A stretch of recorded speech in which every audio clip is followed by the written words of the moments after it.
में आप उस क्वेश्चन का आंसर नीचे कमेंट बॉक्स में बता सकते हैं। तो चलिए स्टार्ट करते हैं आज के टेस्ट को। जैसे पहला क्वेश्चन है, भारतीय संविधान के अनुसार कार्यपालिका का प्रमुख कौन है? तो आपको बताना है option A, B, C, D में से कौन सा राइट रहेगा नीचे कमेंट बॉक्स में। तो बिल्कुल सही है दोस्तों, पहले का राइट आंसर आपका ऑप्शन सी हो जाएगा, राष्ट्रपति। क्वेश्चन नंबर 2, उपराष्ट्रपति पदेन अध्यक्ष है। ये क्वेश्चन भी बहुत बार पूछा जा चुका है। क्वेश्चन नंबर 2 का राइट आंसर आपका ऑप्शन ए हो जाएगा, राज्यसभा का। राज्यसभा का पदेन अध्यक्ष कौन होता है? उपराष्ट्रपति, याद रखिएगा। चलिए नेक्स्ट क्वेश्चन पे चलते हैं। क्वेश्चन नंबर 3, भारत का उपराष्ट्रपति बनने के लिए न्यूनतम आयु कितनी होनी चाहिए? तो नीचे कमेंट बॉक्स में सभी का आंसर आ जाना चाहिए भाई। तीसरे का राइट आंसर आपका ऑप्शन बी हो जाएगा, 35 वर्ष। क्वेश्चन नंबर 4, भारत के उपराष्ट्रपति के पद पर लगातार 2 बार कौन रहा था?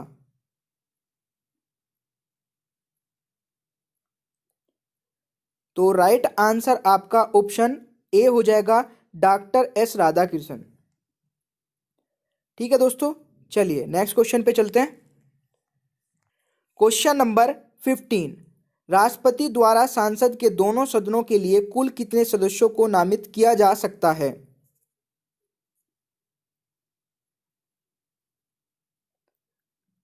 तो इसका भी राइट आंसर आप बता सकते हैं।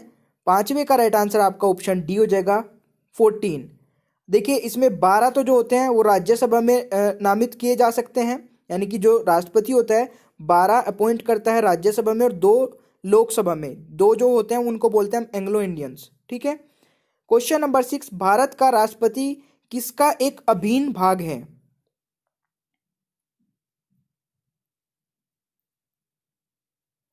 तो देखिए क्वेश्चन नंबर 6 का राइट आंसर ऑप्शन ए हो जाएगा।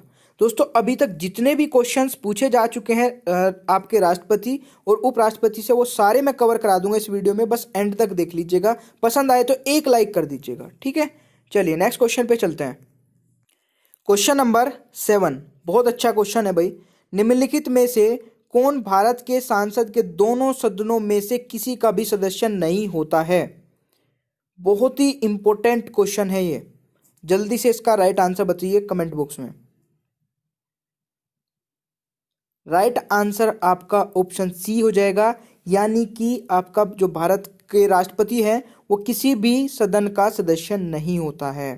ठीक है। क्वेश्चन नंबर 8, भारतीय संविधान के अनुसार केंद्रीय मंत्री किसकी इच्छा रहने तक पद संभालेंगे? क्वेश्चन नंबर 8, तो राइट आंसर ऑप्शन ए हो जाएगा, भारत के राष्ट्रपति। ठीक है, चलिए नेक्स्ट क्वेश्चन पे चलते हैं। क्वेश्चन नंबर 9, राज्यसभा के सदस्य का निर्वाचन कितनी अवधि के लिए होता है? बिल्कुल डिट्टो ऐसे ही क्वेश्चन पूछा जाता है ये। 9 का राइट आंसर ऑप्शन डी हो जाएगा, 6 वर्ष के लिए। क्वेश्चन नंबर 10, राज्यसभा के लिए राष्ट्रपति द्वारा कितने सदस्य नामित किए जाते हैं? दोस्तों अगर आप वीडियो को 1 से 2 बार देखते हैं तो याद भी सारी चीजें हो जाती हैं आपकी। अगर एक बार के में याद नहीं होती तो दूसरी बार भी देख सकते हैं। 10वें का राइट आंसर आपका बी हो जाएगा, 12। ठीक है, जो राज्यसभा में राष्ट्रपति द्वारा सदस्य नामित किए जाते हैं वो कितने होते हैं? 12। चलिए नेक्स्ट क्वेश्चन पे चलते हैं। क्वेश्चन नंबर 11, बहुत इंपॉर्टेंट क्वेश्चन। राष्ट्रपति पद के में रिक्ति की स्थिति में उपराष्ट्रपति अधिकतम कितनी अवधि के लिए राष्ट्रपति के तौर पर कार्य कर सकता है? तो बताइए जल्दी से, 3 महीने, 6 महीने, 1 वर्ष, 2 वर्ष। राइट आंसर आपका बी हो जाएगा, 6 महीने के लिए। ठीक है। क्वेश्चन नंबर 12, यदि लोकसभा का अध्यक्ष त्यागपत्र देना चाहे तो वह अपना त्यागपत्र निम्नलिखित में से किसको संबोधित करेगा? बहुत इंपॉर्टेंट क्वेश्चन है दोस्तों, कई बार आ चुका है एग्जाम में। तो बिल्कुल सही, 12वें का राइट आंसर आपका बी हो जाएगा, उपाध्यक्ष को। ठीक है, चलिए नेक्स्ट क्वेश्चन पे चलते हैं। एक और सबसे इंपॉर्टेंट क्वेश्चन है 13, ध्यान दीजिएगा क्वेश्चन पे। जब राष्ट्रपति और उपराष्ट्रपति दोनों के पद एक साथ खाली हो तो राष्ट्रपति पद पर अस्थायी रूप से कौन काम कर सकता है? वेरी वेरी इंपॉर्टेंट है दोस्तों, नोट कर लीजिएगा, स्क्रीनशॉट ले लीजिएगा क्वेश्चन का। तो इसका राइट आंसर आपका ऑप्शन डी हो जाएगा, भारत का मुख्य न्यायाधीश वर्क कर सकता है। अगर राष्ट्रपति नहीं होता है तो उपराष्ट्रपति वर्क करता है राष्ट्रपति की जगह, अगर दोनों ही नहीं है तो कौन वर्क करता है? भारत का मुख्य न्यायाधीश। इसको याद रखिएगा, जो भी करंट में भारत का मुख्य न्यायाधीश होगा वही वर्क करेगा। क्वेश्चन नंबर 14, पहले वित्तीय आयोग का गठन हुआ था, कब हुआ था? तो बिल्कुल सही है, 14 का राइट आंसर ऑप्शन बी हो जाएगा, 1951 में। चलिए नेक्स्ट क्वेश्चन पे चलते हैं। क्वेश्चन नंबर 15, संघ लोक सेवा आयोग के सदस्यों की नियुक्ति किसके द्वारा की जाती है? ठीक है, यहां पे मिस होगा, किसके द्वारा की जाती है? तो बिल्कुल सही, 15 का राइट आंसर ऑप्शन बी हो जाएगा, राष्ट्रपति जी द्वारा। क्वेश्चन नंबर 16, भारत के अटॉर्नी जनरल की नियुक्ति कौन करता है? तो 16 का भी राइट आंसर आपका ऑप्शन बी हो जाएगा, भारत का राष्ट्रपति ही नियुक्ति करता है। दोनों क्वेश्चन आते हैं एग्जाम में, याद रखिएगा। नेक्स्ट क्वेश्चन पे चलते हैं। क्वेश्चन नंबर 17, निम्न में से भारत के वह राष्ट्रपति कौन थे जो 2 बार राष्ट्रपति के पद पर रहे थे?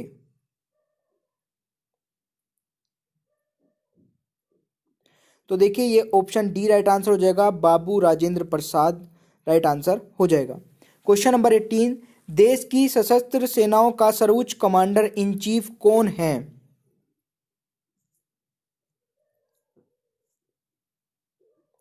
तो देखिए ये भी राष्ट्रपति राइट आंसर हो जाएगा, यानी कि option D is the right answer. ठीक है, चलिए नेक्स्ट क्वेश्चन पे चलते हैं। क्वेश्चन नंबर 19, भारत का पहला अराजनीतिक राष्ट्रपति कौन था? वेरी वेरी इंपॉर्टेंट, तो सभी को पता भी होगा इसका। राइट आंसर ऑप्शन बी हो जाएगा, डॉक्टर एपीजे अब्दुल कलाम जी। ठीक है, क्वेश्चन नंबर 20, राष्ट्रपति संविधान के अनुच्छेद के अंतर्गत, किस अनुच्छेद के अंतर्गत राष्ट्रीय आपात स्थिति घोषित कर सकता है? तो 352 में, अनुच्छेद 352, यानी कि ऑप्शन ए राइट आंसर हो जाएगा, राष्ट्रीय आपात स्थिति। ठीक है, चलिए नेक्स्ट क्वेश्चन पे चलते हैं। क्वेश्चन नंबर 21, दोस्तों अगर टेस्ट पसंद आ रहा है तो एक लाइक करिए और दोस्तों को शेयर करिएगा वीडियो को एंड तक देखने के बाद में। ठीक है, 21, राष्ट्रपति ने अब तक कितनी बार राष्ट्रीय आपातकाल की घोषणा की है? तो इसका राइट आंसर आपका ऑप्शन सी हो जाएगा, 3 बार। क्वेश्चन नंबर 22, किस वर्ष में भारत के राष्ट्रपति ने आंतरिक अवस्था के कारण आपात स्थिति लागू की थी?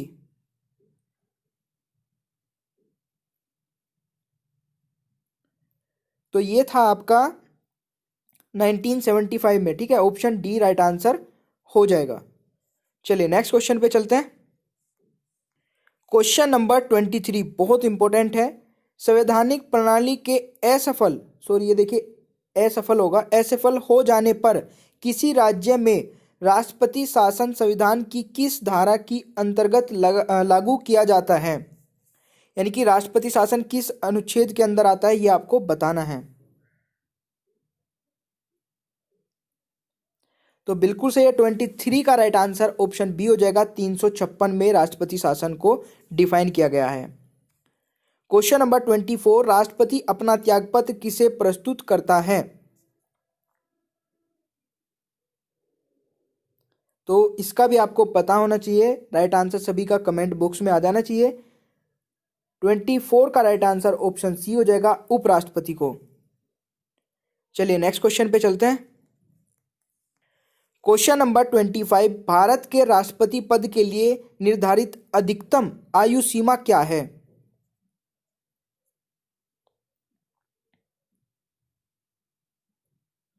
तो देखिए 25 का राइट आंसर आपका ऑप्शन डी हो जाएगा, कोई अधिकतम आयु सीमा नहीं है ठीक है, राष्ट्रपति किसी भी उम्र तक रह सकता है, कोई अधिकतम आयु सीमा नहीं डिफाइन की गई है कहीं पे भी। क्वेश्चन नंबर 26, संसद के दोनों सदनों का संयुक्त सत्र कौन बुला सकता है? दोस्तों ये भी बहुत अच्छा क्वेश्चन है और शायद आपको पता भी हो, तो पता है तो जल्दी से देखिए, अपना आंसर जो भी होता है, गलत हो चाहे सही हो, नीचे कमेंट बॉक्स में बता दिया करें, क्योंकि इससे आपको याद रखने में प्रॉब्लम नहीं होगी। जब मैं आंसर लगाऊंगा राइट तो आपको याद रहेगा कि शायद मेरा गलत हुआ, तो अब समझ में आ जाएगा। 26 का राइट आंसर ए हो जाएगा, राष्ट्रपति। चलिए नेक्स्ट क्वेश्चन पे चलते हैं। क्वेश्चन नंबर 27, भारत के राष्ट्रपति के चुनाव के लिए नागरिक को कितनी आयु पूरी कर लेनी चाहिए? तो बहुत सिंपल सा क्वेश्चन है, राष्ट्रपति और उपराष्ट्रपति के लिए सेम आयु है और राइट आंसर आपका ऑप्शन सी हो जाएगा, 35 वर्ष। क्वेश्चन नंबर 28, भारत के राष्ट्रपति के पास आपात अधिकार है? तो 28 का राइट आंसर आपका ऑप्शन डी हो जाएगा, 3 प्रकार के। ठीक है, चलिए नेक्स्ट क्वेश्चन पे चलते हैं। क्वेश्चन नंबर 29, भारत में राष्ट्रपति कितनी बार वित्तीय आपात स्थिति की घोषणा कर चुका है? तो देखिए 29 का राइट आंसर आपका ऑप्शन ए रहेगा, आज तक वित्तीय कोई आपात नहीं घोषित हुआ है इंडिया में, तो कभी नहीं। क्वेश्चन नंबर 30, राष्ट्रपति को किस अनुच्छेद के अंतर्गत यह अधिकार प्राप्त है कि वह वित्तीय आपातकाल लागू कर दे?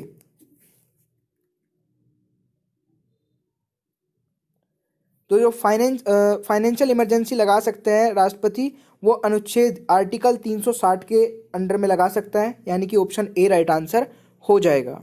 ठीक है, चलिए नेक्स्ट क्वेश्चन पे चलते हैं। क्वेश्चन नंबर 31, भारत में स्वतंत्रता के बाद कितनी बार राष्ट्रीय आपातकाल लागू हो चुकी है?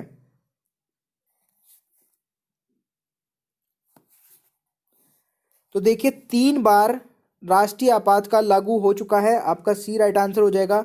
और 3 बार 1962 में चीन युद्ध के दौरान हुआ था, 1971 में और 1975 में। ठीक है, 3 बार हुआ था। क्वेश्चन नंबर 32, भारत सरकार का संवैधानिक अध्यक्ष कौन है?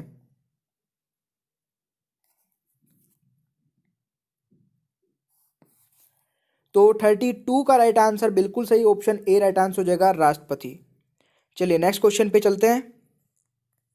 क्वेश्चन नंबर 33, निम्नलिखित में से कौन से भारत राज्य का कार्यपालिक अध्यक्ष है? तो बिल्कुल सही है, राइट आंसर आपका बी हो जाएगा, राष्ट्रपति। क्वेश्चन नंबर 34, भारत के राष्ट्रपति पद पर महाभियोग चलाया जा सकता है? भारत के राष्ट्रपति पर महाभियोग चलाया जा सकता है, किसके द्वारा? तो बिल्कुल सही है, 34 का राइट आंसर ऑप्शन डी हो जाएगा, सांसद द्वारा। और लास्ट क्वेश्चन है आज की वीडियो को, और पूरा एंड तक देखिएगा, कुछ इंपॉर्टेंट और भी डिस्कस करना है आपके साथ में। ठीक है, भारत के उपराष्ट्रपति पर अभियोग किसके द्वारा लगाया जा सकता है? तो जो भारत का उपराष्ट्रपति है उस पर जो महाभियोग लगाया जाता है वो केवल राज्यसभा द्वारा लगाया जा सकता है। ठीक है, तो ऑप्शन सी राइट आंसर हो जाएगा। दोस्तों आज के टेस्ट में यही क्वेश्चंस थे और इसमें देखिए यहाँ पे सारे आंसर मैंने दे दिए हैं। इसकी